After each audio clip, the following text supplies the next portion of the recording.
یہ جو سرگودا کا واقعہ ہوا کہ ایک پیر نے 20 لوگوں کو موت کی نیند سلا دیا، ہم اس کی مذمت کرتے ہیں اور پرزور مذمت کرتے ہیں.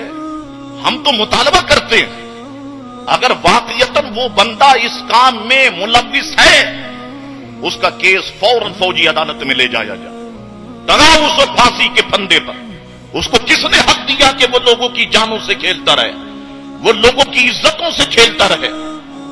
اور آپ دیکھیں جیسے ہی ایسا کوئی واقعہ ہوتا ہے مزار سے متعلق، سارا میڈیا حرکت پہ آ جاتا ہے اور انٹرویو لینے شروع کر دے ان لوگوں کے کہ جن کا مزارات سے تعلق ہی نہیں، جن کا واسطہ ہی نہیں. ان سے پوچھا جاتا ہے کہ صاحب یہ کام ہو گیا تو آپ کیا کہتے ہیں؟ وہ تو ویسے ہی مزارات کے دشمن ہیں. وہ کب مزارات کی تعریف کریں گے؟ وہ کب خانقاہوں کی تعریف کریں گے؟ وہ کب پیروں کی تعریف کریں گے؟ وہ تو مخالفت کے اندر ہی اپنا پوائنٹ آف ویو بیان کرنے کی کوشش کریں گے. تو یاد رکھو کہ ہر خانقاہ یہ کام کرنا نہیں سکھاتی، ہر خانقاہ میں یہ کام نہیں ہوتا. لیکن میں آپ کو بتاؤں کہ ظلم یہ ہے. مجھے بتائیے ایک شخص اگر وائٹ کوٹ پہن کے آ جائے، کون جو ڈاکٹر پہنتے ہیں، ادھر ہی ابھی سیڑھیوں سے اوپر چڑھے، لوگ کیا کہیں گے؟ ڈاکٹر ہے نا. کالا کوٹ پہن کے کوئی آ جائے، آپ کیا کہیں گے؟ وکیل ہے نا. داڑھی رکھی ہوئی ہو، سفید کرتا پاجامہ یا شلوار پہنی ہو، سفید پگڑی باندھی ہو، ہم کہتے بہت بڑے عالم دین ہے. ہمارے پاس معیار کیا ہے ڈاکٹر کے پہچاننے کا؟ ہمارے پاس معیار کیا ہے وکیل کے پہچاننے کا؟ ہمارے پاس معیار کیا ہے علماء کو پہچاننے کا؟ ہمارے پاس معیار کیا ہے پیروں کو پہچاننے کا؟ ہے کوئی ہمارے پاس معیار؟ ہے کوئی ایسا آلہ کہ جو اس چیز کو واضح کرے؟ کیا ڈاکٹروں نے گردے نہیں بیچے؟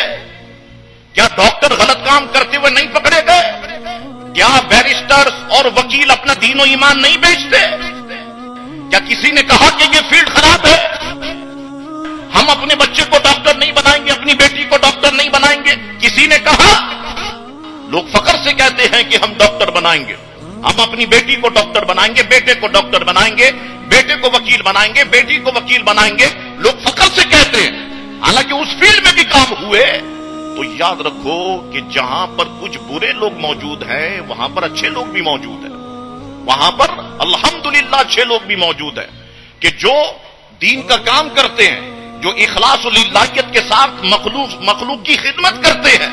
تو اس بات کو ایشو بنا کر کے ساری خانقاہوں پہ الزام لگا دینا اور سب کو ایک کٹہرے میں لا کر کے کھڑا کر دینا، میں سمجھتا ہوں کہ یہ ظلم ہے اور اس میں میڈیا ملوث ہے.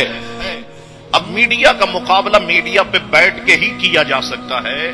اب تو میں یہ سوچتا ہوں کہ میڈیا پر بیٹھا جائے میڈیا، آؤ تمہاری سالوں بیٹھو ہمارے سامنے بات کرو، اب تم کیا کہنا چاہتے ہو، ہم تمہیں بتاتے ہیں. اللہ اکبر. تو یاد رکھو کہ ہر خانقاہ ایسی نہیں ہے، ہر خانقاہ بکاؤ مال نہیں ہے، ہر خانقاہ کے اندر ایسے کام نہیں ہوتے. الحمدللہ کئی خانقاہیں ایسی ہیں جہاں دین کی خدمت ہو رہی ہے. بریلی شریف ہے، دین کی خدمت ہو رہی ہے. ماہرہ شریف ہے، دین کی خدمت ہو رہی ہے. سندھ کے اندر کئی آستانے ایسے ہیں جو اخلاص و للہیت کے ساتھ دین کے کام کے اندر مصروف ہے. تو وہ جو ذہن بنا دیا جاتا ہے اچانک سے، اور جتنے میڈیا چینل ہیں سب حملہ آور ہو جاتے ہیں. ایسا لگتا ہے ایک ہی سبق طوطی کی طرح سب کو رٹایا گیا اور سب کے سب بیٹھ کر کے مزارت کے خلاف بکواس کرنا شروع کر دیتے ہیں. میں پوچھتا ہوں مجھے بتاؤ محرم میں جو ماتم ہوتا ہے اس پر کیوں نہیں چیختے؟ چھرے کا ماتم، آنکھ کا ماتم، کوئلے کا ماتم، وہ جہنم کی جو ابھی سے پریکٹس ہو رہی ہے اس پر تم لوگ کیوں نہیں چیختے؟ سارے اینکر کو بٹھاؤ جو بڑے بڑے تمہارے یہ 20 آدمی ہیں، 20 سے 22 آدمی ہیں، یہ باہر بیٹھے رہتے ہیں میڈیا کے. جیسی کوئی ایشو چھڑتا ہے لے آؤ، کیونکہ 5-10 لاکھ تنخواہ مل رہی ہے نا. اب اس کو پتا ہے کچھ نہیں، بس میڈیا پر بیٹھ کر اپنا میرا نقطۂ نظر یہ ہے، تیرا بیڑا غرق ہو، تیرا نقطۂ نظر یہ ہے. تو سارے سنیوں کو تنقید کا نشان. 20 سے 22 آدمی لاؤ، حامد میر کو لاؤ، کامران خان کو لاؤ، یہاں جلسہ کراؤ. بڑے بڑے تم لاکھ روپے کے اشتہار چھاپ دو، جلسہ کراؤ.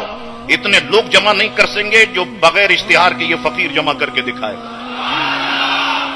کیونکہ عوام کے اندر ان کی کوئی رسپیکٹ نہیں ہے نا، کوئی پذیرائی نہیں ہے. ہم عوام کے اندر رہتے ہیں، 24 گھنٹے میں سے کئی گھنٹے ہم عوام کے اندر رہتے ہیں. ہم عوام کی سوچ کو سمجھتے ہیں، عوام کی سوچ کے زاویے کو ہم سمجھتے ہیں.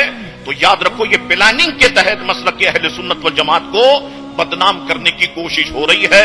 سارے آستانے ایسے نہیں ہے.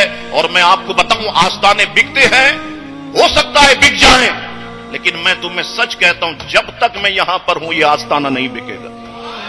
یہ آستانہ نہ چکے گا, نہ بکے گا, نہ سیٹوں کی گود میں جا کر کے بیٹھے گا. ہمارے باپ دادا نے ہمیں خودداری سکھائی ہے. خودداری کے ساتھ جیئیں گے, انشاءاللہ خودداری کے ساتھ مریں گے. کوئی انگلی اٹھانے والا نہیں ہوگا. کوئی کہے کھڑا ہو کر کہ میرے نانا نے دین کی خدمت کے لیے اتنے پیسے لیے, میرے والد نے دین کی خدمت کے اتنے پیسے لیے. کھڑا ہو کے کوئی دنیا میں کہے صاحب عبداللہ صاحب نے ہمارے سے اتنے ڈالر لیے, اتنے پاؤنڈ لیے. کوئی کھڑا ہو کر کے کہے اللہ اکبر, ہم جانتے ہیں کہ ہماری مدد کہاں سے آتی.